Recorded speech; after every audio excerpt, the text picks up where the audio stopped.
I'm sleepy. Sabi niya. O, alangan patulugin pa kita. Sabi ko. He glared at me. Let me sleep beside you. Sabi niya pa. Tumaas ang kilay ko sa kanya. Doon ka sa ko at ayokong katabi ka, masakit pag gumalaw. Sabi ko at napangiwi ng bahagyang humapdi. Oh, okay. Matulog ka na doon. Do you want me to kiss that?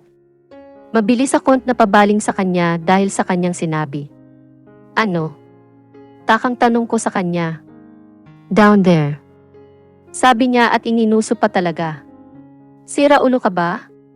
Halikan mo, talampakan mo. Singhal ko sa kanya at agad naman siyang napatawa. Just kidding. Sabi niya at mabilis akong hinalikan sa labi. Tara Liam, ayokong manood ng live. Biglang sabi ni Luke. Loko. Sigaw ko sa kanya at tumawa pa silang dalawa bago lumayas. Tinignan ko si Martin na nakatingin lamang sa akin. Inirapan ko siya at ipinikit ang mga mata, kaya natawa na naman siya. Inaantok na naman ako kaya ipinikit ko ang aking mga mata. 3 araw na ang nakalipas nang mangnak ako at nakasakay kami ngayon sa kotse at nasa backseat ako habang buhat si Austin. Mommy, boy or girl?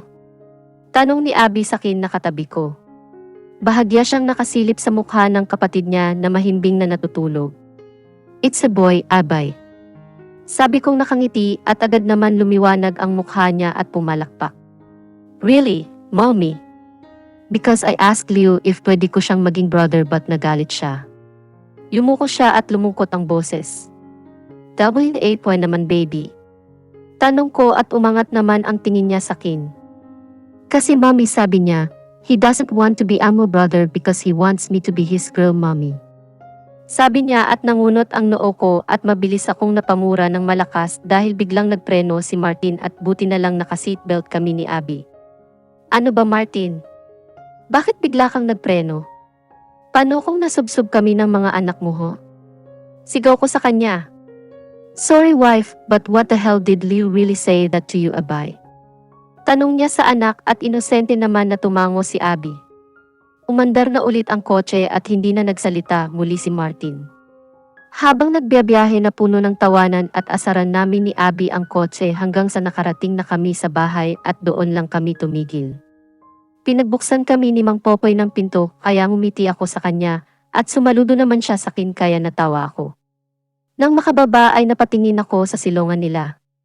Binuhat ni Martin si Abby kaya bumungisngis naman si Abby dahil nagustuhan ang ginawa ni Martin sa kanya. Pagpasok namin sa bahay ay bumungad sa amin si Tina at malapad ang ngiti niya.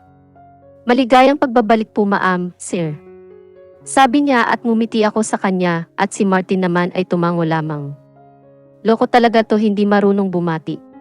Dumiretso ako sa kwarto at hindi na ako nagulat na parang mapupuno na ang kwarto namin ng mga gamit para kay Baby Austin. Hinalikan ko ang noo niya bago ko siya ilagay sa crib na may mga laruan na nakasabit sa tapat niya. This past few days, hindi ako nahirapan sa kanya dahil hindi siya palaiyak. Padedehin mo lang at aantokin na ulit kaya palaging tulog at nakakatulog din ako ng maayos. Napatigil ako nang may yumakap sa likuran ko at alam ko na si Martin yon dahil agad na hinalikan ang leg ko. Magtigil ka Martin dahil kakaanak ko lang. Sabi ko at tumawa naman siya. W8 for wife. What are you thinking? Tanong niya at nakangisi pa. Iniisip ko na patayin ka, kaya umalis ka dyan. Pilit kong hindi siya singhalan dahil baka magising si Austin. Humarap ako sa kanya at napanguso naman siya kaya napangiwi ako. Huwag kang gumanyan dahil parang pato ka.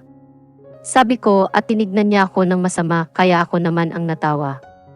Ang pikon-pikon talaga ng lalaking to.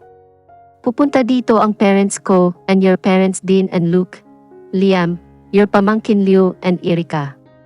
Sabi niya at tumango ako. Sige, ligo lang ako. Sabi ko at tumango naman siya at bago ako tumalikod ay mabilis niyang hinalikan ang labi ko. Make it fast dahil we're going to eat na. Tumango ako sa sinabi niya. Mabilis lang akong naligo at paglabas ko ng banyo naabutan ko si Martin na karga-karga si Austin at hinihel-hele dahil hindi ito tumitigil sa pag-iyak. As a kid, baby, stop crying. Please. Stop crying eh. Why won't you stop crying? Okay. If you stop crying, I'll buy you a car. Gag. Hi. Akin na nga. Sabi ko at agad na lumapit sa kanila. Nang nasa bisig ko na si Austin ay umupo ako sa edge ng kama at akmang magbre-breastfeed ng mapatigil dahil nasa harapan ko si Martin. What? Takang tanong niya. Umalis ka, magpapadede ako. Sabi ko. Naghintay pa ako ng ilang segundo pero nanatili siyang nakatayo at ang punyeta umupo pa talaga at naghihintay yata na gawin ko na. Bingi ka? Umalis ka muna, magpapadede ako. Sabi ko at walang pinagbago, nanatili pa din siyang nakaupo. Sinamaan ko siya ng tingin kaya napanguso siya. Nakita ko na yan before, wife, so no need to be asegwa. Agad kumulo ang dugo ko dahil sa rason niya. Iyak nang iyak si Austin kaya ako na ang nag-adjust. Tumalikod ako sa kanya at inangat ang laylayan ng damit ko at pinadede ko na si Austin. Huwag mong subukan na sumilip at malilintikan ka talaga sa akin. Pababanta ko sa kanya at hindi ko kita ang reaksyon niya dahil nakatalikod ako sa kanya. But wife, lumabas ka. Sabi ko. No, dito lang ako and hindi ako titingin, uupo lang ako dito. Sabi niya at hindi ko na siya sinagot. Habang nagpapadede may kumatok sa pinto kaya inikot ko ang ulo ko at tinignan kung sino yun. Agad nangunot ang noo ko dahil pumasok si mommy habang buhat si Abby na umiiyak. What happened to her, mom? Tanong ni Martin. Nagtatakbuhan kasi sila ni Leo and then bigla na lang sila natapilok. Tumango lamang si Martin at inagaw si Abby kay mom na nagpaubaya naman. Anak. Tawag ni mom sa akin sa maligayang boses kaya ngumiti ako sa kanya. Mom, I said. Umupo siya sa harapan ko at hinaplos ang maliit na ulo ni Austin. So handsome. Of course. Hindi na ituloy ni mommy ang sasabihin dahil biglang sumabat si Martin. Yes, of course, Martin.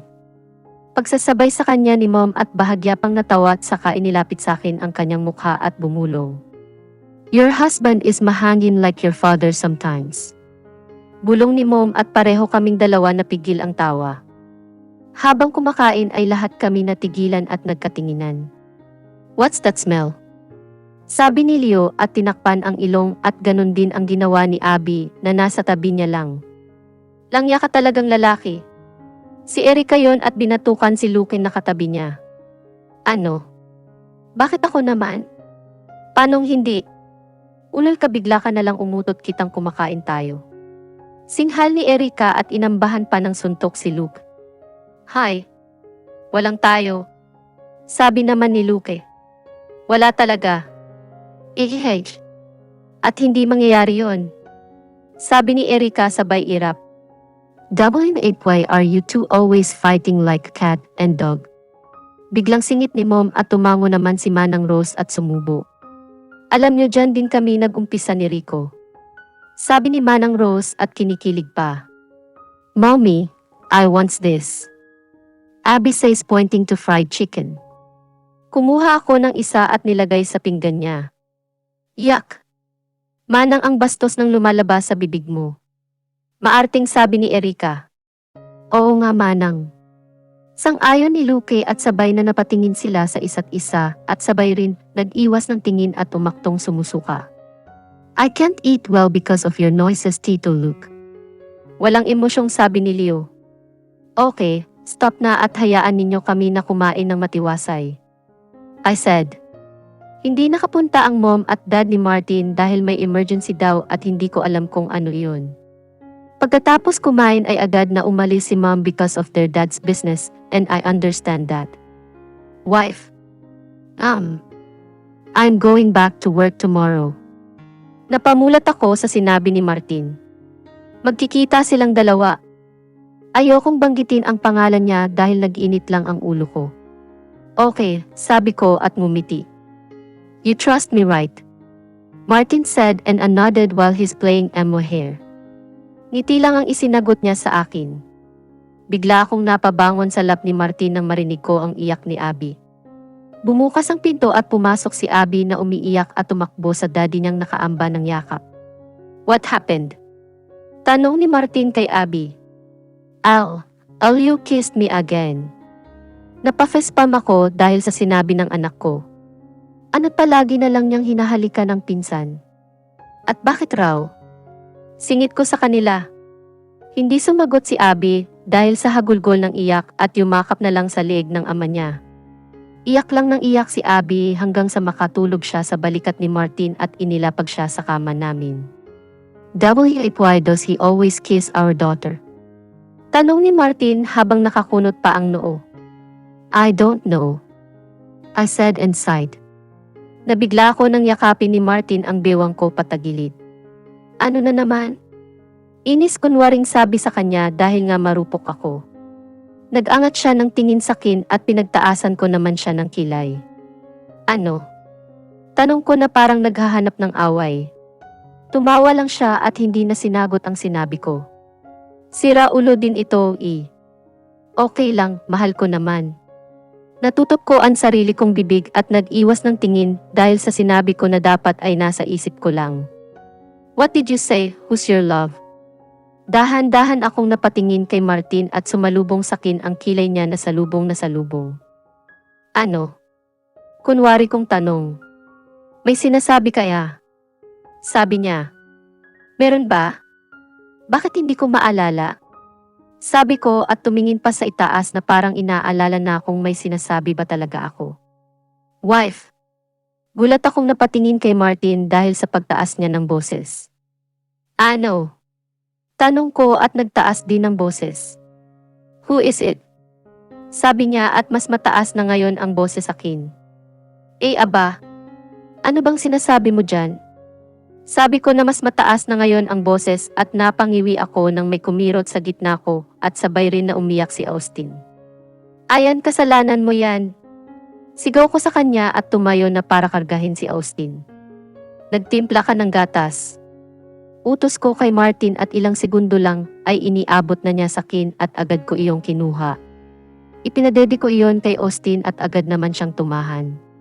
Habang nagpapadede kay Austin ay may biglang tumawag kay Martin na sinagot niya naman. What? Wow, gandang bungad ng mokong na ito. Well, okay, ibinaba ni Martin ang phone at tumigin sa akin. Nag-aaya si Brandon. Tumaas ang kilay ko dahil sa pangalan ng kapatid niya. Ano raw?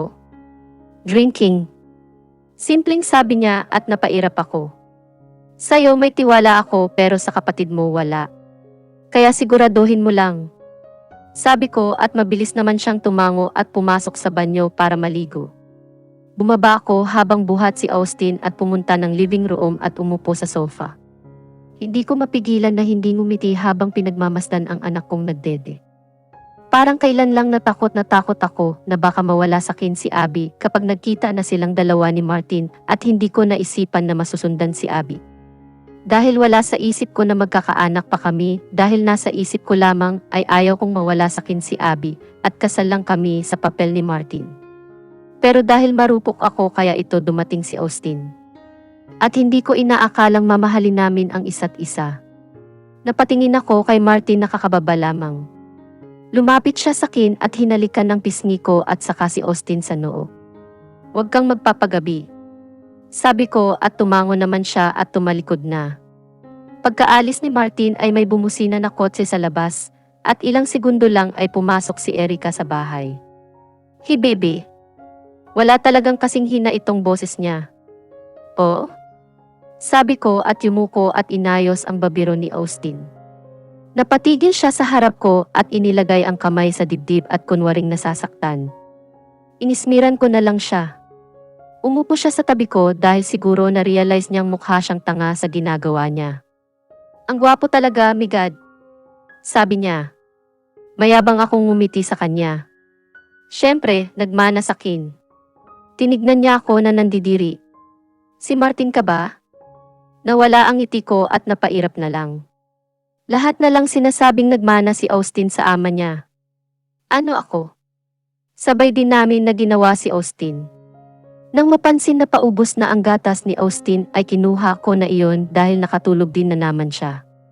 Kargahin mo muna. Sabi ko kay Erika at maligaya naman na tinanggap. Tumayo ako at umakyat sa kwarto at nakasunod lang sa akin si Erika. Pagpasok ay inayos ko ang higaan ni Austin at sininyasan si Erika na ilagay na. Pagkalagay niya bumuntong hininga siya ng malalim kaya napatengin ako sa kanya. May problema to sigurado yan. Amo? Sabi niya at parang naghahamon ng away. Problema?